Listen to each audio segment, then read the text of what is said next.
Have you ever almost died on the road? Well, we have, and multiple times, but we're only gonna share 6 of those stories today, so stick around.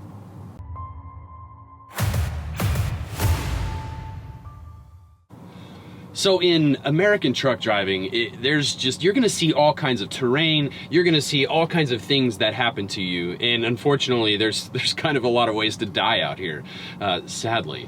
But we're gonna share 6 short stories today, but before we get into that, just really quickly, I do wanna mention that Trucker Tools is sponsoring this video, so download that today. It's a great app, it's a great tool for all kinds of truck drivers. So, but let's go ahead and get into it, and I'm gonna let Mr. Make Sense here take it away. As we was talking a minute ago, after he threw me under the bus, I did not prepare for this. But anyway, we just shared 3 stories each, and I'm gonna start with one story. It was kind of like the highlight of introducing me into trucking. I was 21 years old.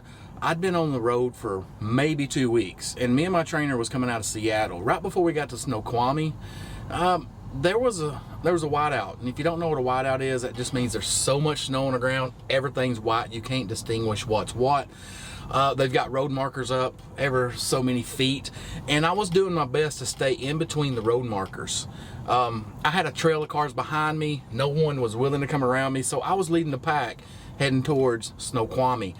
About that time, I seen a fog, didn't think nothing of it, and as I'm approaching this fog, what it appeared to be was frozen fog or frozen rain. I don't know, it's not nice. Anyway, as I hit this fog, instantly the whole windshield iced over.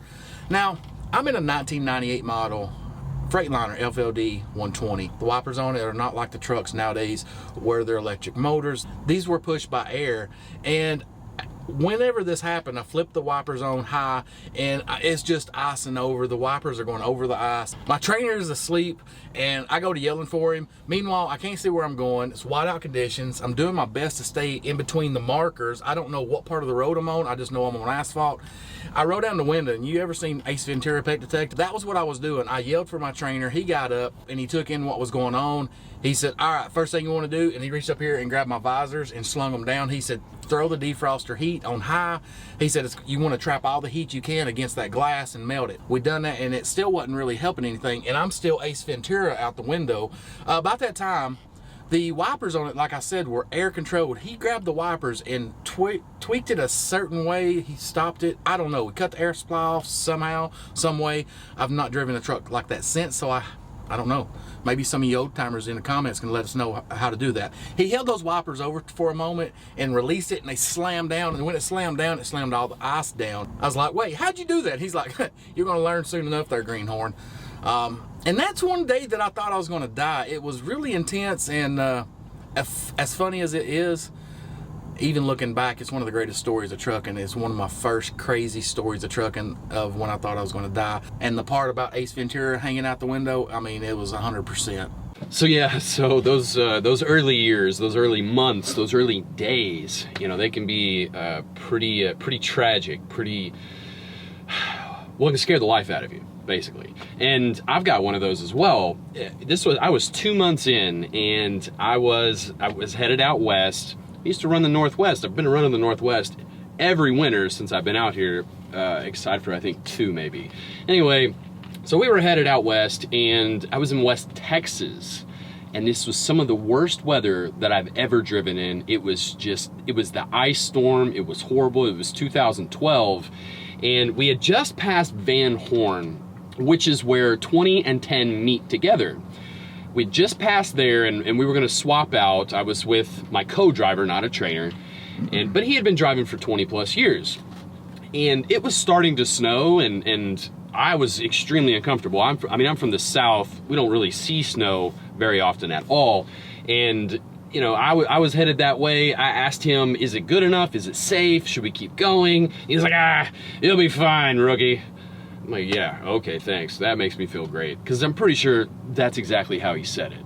But, so we're headed out west that way, and we're going, and I look on the eastbound side, there's no vehicles coming this way. And I asked him, because he's sitting in the jump seat, and I asked him, I'm like, is that normal? And he said, no. Well, Eventually, we started coming upon more vehicles that were on the eastbound side, but they weren't moving. And I don't know how many we counted. We stopped counting because there were so many four-wheelers, regular vehicles, commercial motor vehicles, just big trucks everywhere. I mean, they were all over the place in the ditches, rolled over. It was very, very scary. And by this point, of course, it's very slick on our side. And I mean, I'm holding on to the steering wheel with the G.I. Joe Kung Fu grip, and I'm just scared to death for my life. And headed that way. I mean, I've never white knuckled a steering wheel for so long. My hands cramped up the closer I got to El Paso. But I'm jumping ahead of the story. So as we're going along, we're starting to slip and slide, and he's like, "You're gonna be all right. You can make it." So I take some deep breaths, and I'm going along. And as we crest this hill, we're coming downward, and a Hummer 3, which I'm not a fan of, whatever. So as this H3 comes just flying by me, it starts to spins out, stops there right in the median. And now I'm really scared because I don't even know if I've ever seen an accident before at this point. Well, I'm going along and I see some odd lighting down here at the bottom of the hill. And when I start getting closer to it, I realize that these are headlights pointing the opposite way of what they should be pointing. I don't remember which way they were pointing. It was a long time ago. But as I realize this, there's a car almost dead middle of the road, long ways, so it's kind of blocking the lanes. And I'm scared. I know, obviously I know at this point, don't kind of jerk the wheel. So I slowly kind of turn it, and we're slowly getting over, and we're getting closer and closer to this thing, and it's getting to the point that it's so intense and so close. I don't know if we're gonna miss this vehicle.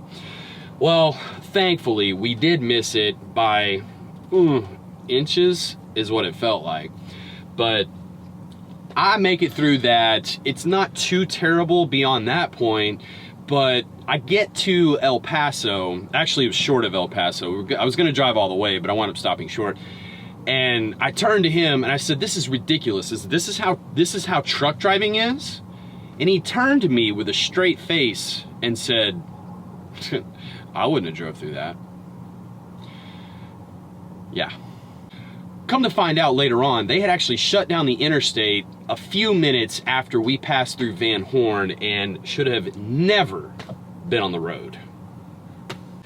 Speaking about white knuckle, there was a time, if you've ever came down any of the big mountains, the big 6% grades, the Donners, the Grapevines, the Cabbage, Mont Eagle, just to name a few, there's times you're going to get the white knuckle on the steering wheel. And I'm going to tell you what happened to me.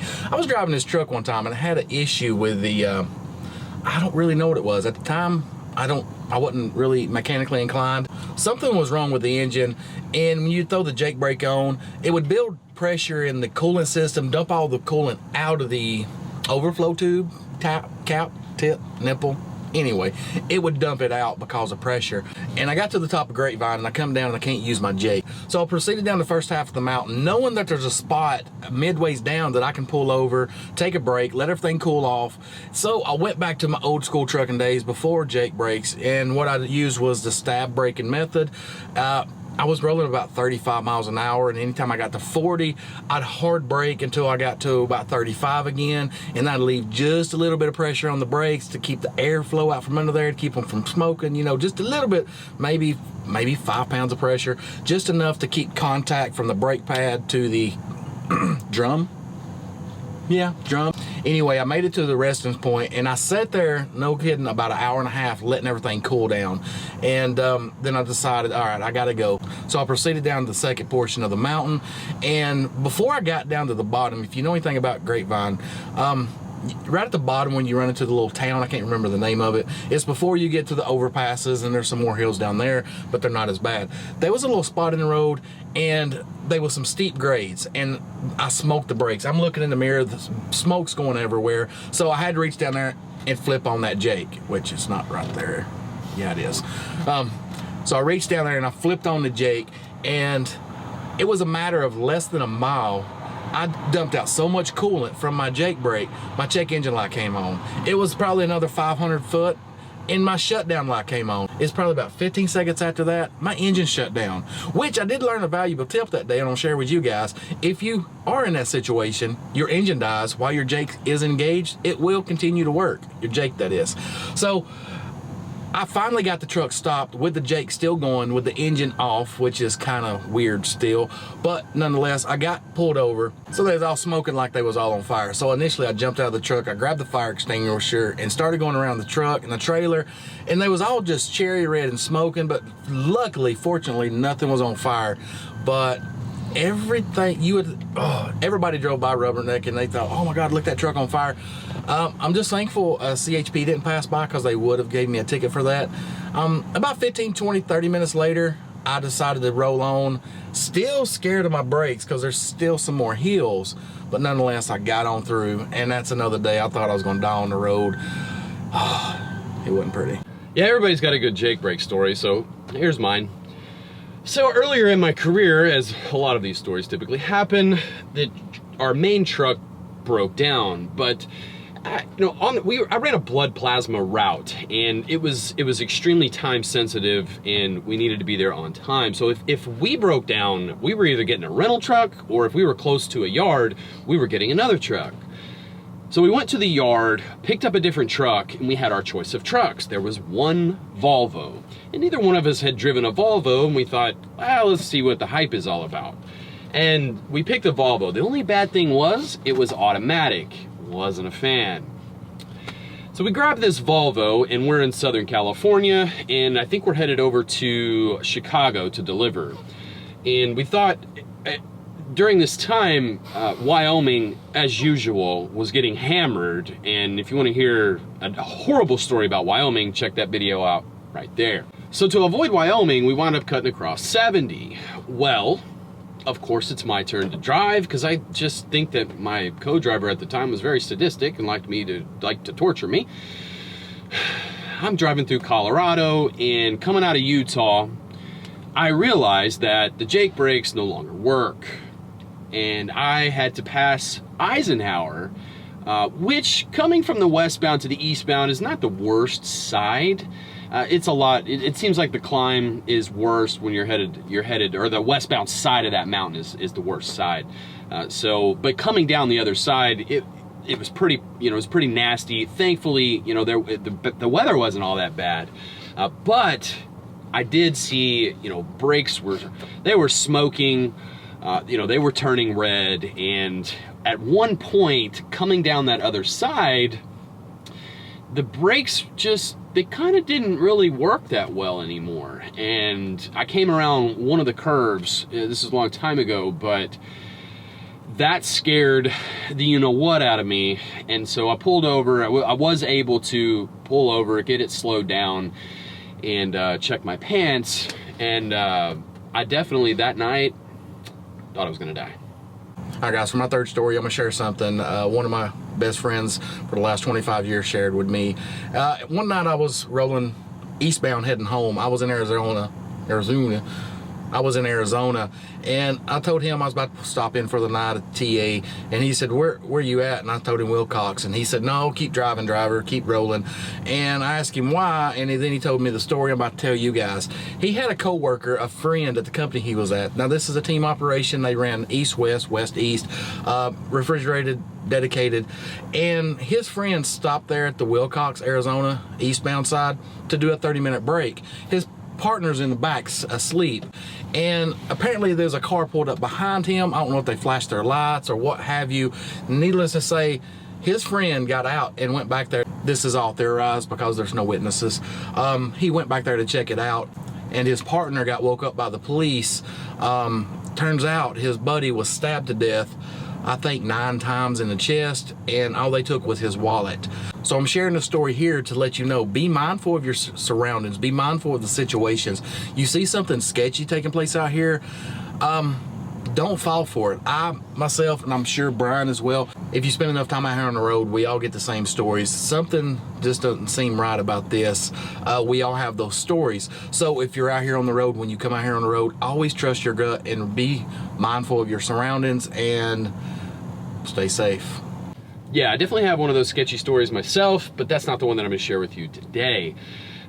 This story doesn't involve any snow, but we are back in the mountains. If you're noticing a theme here and you're new, pay attention.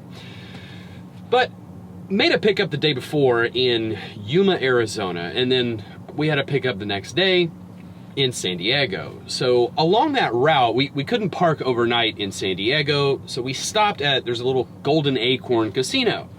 It was a nice place to stop, but you'd have to wake up about an hour and a half earlier. You'd have to start driving an hour and a half early in order to make it there on time, so it's still dark.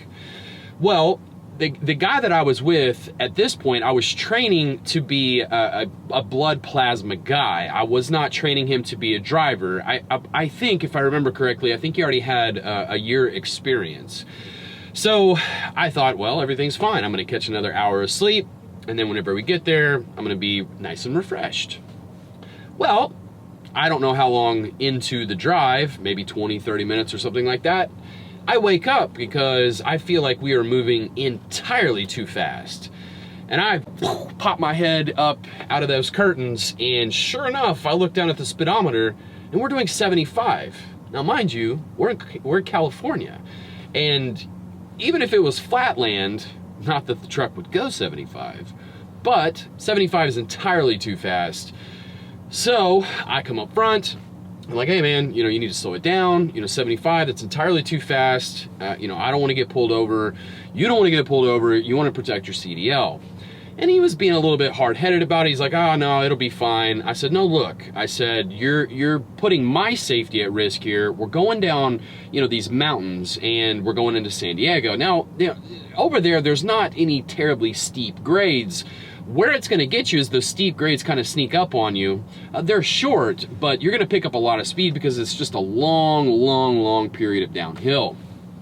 And sure enough, I finally talked him into it. I said, no, you need to slow down. You're putting me at risk. If you want to get off this truck when we get to San Diego, I'll be happy to do that, but you either slow it down now or you're going back home.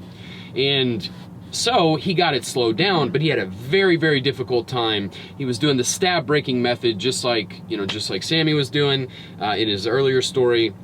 And by the time that we got slowed down enough that we could control it with the Jake brakes, he looked at me and he was like, man, I'm really sorry. He said, I didn't know that it was that bad. And I said, yeah, man, I said, if somebody that has more experience out you, if they're trying to tell you something for your safety, you should probably listen to them. I'm not saying that I know everything, but in this particular case, I did know what I was talking about. But, be careful. The moral of the story, be very careful when you're going down these grades, because when those brakes do go out, they kind of slowly go out, but it happens like that. It's very quick, and it's very scary. And just be safe whenever you're headed out. Well, thanks, Sammy, for sharing those stories with me. If you enjoyed those stories, go ahead and at the very end of this video, there'll be a little icon. Put it where his face is at. Be sure and check out his channel. He's got some great stuff over there. But if you liked any of those stories, please give it a thumbs up. But as always, stay driven.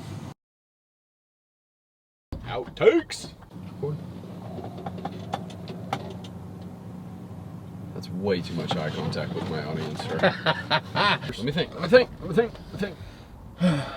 You got one shot, man. It's one take. I'm trying. You're losing daylight. I know. You're killing me. Hold on. Let me clear my throat. That's thinking noise. That's what that is. If you're a truck driver, you've been out here for any amount of time, no, that's not working. Just icing over. The wipers are going over the ice. Sleeper. Shut up. See, you me up. I can't. I'm trying to hold it in. Sorry. I'm sorry.